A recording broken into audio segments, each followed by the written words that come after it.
Հիմա մենք մտնելու ենք մի մեծ գյուղ, մեծ եմ ասում, որովհետև սա իսկապես Հայաստանի Հանրապետության ամենամեծ գյուղն է։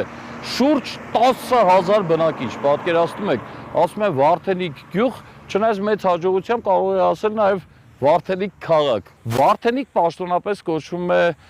20-րդ դարի կեսերից, բայց Վարդենիկ անունը 10-րդ դարից հիշատակվում է։ Մենք մտնում ենք Հայաստանի ամենամեծ գյուղը։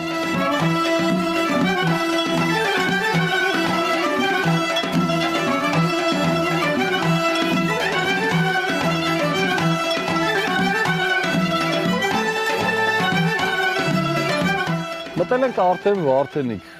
արդեն ասացի, որ մեր Հայաստանի ամենամեծ գյուղն է ու բնականաբար պիտի շեշտեմ, ասեմ, որ մեր Հայաստանի ամենաշեն գյուղն է կամ գոնե ամենաշեն գյուղերից մեկն է, սա վստահաբար եմ ասում,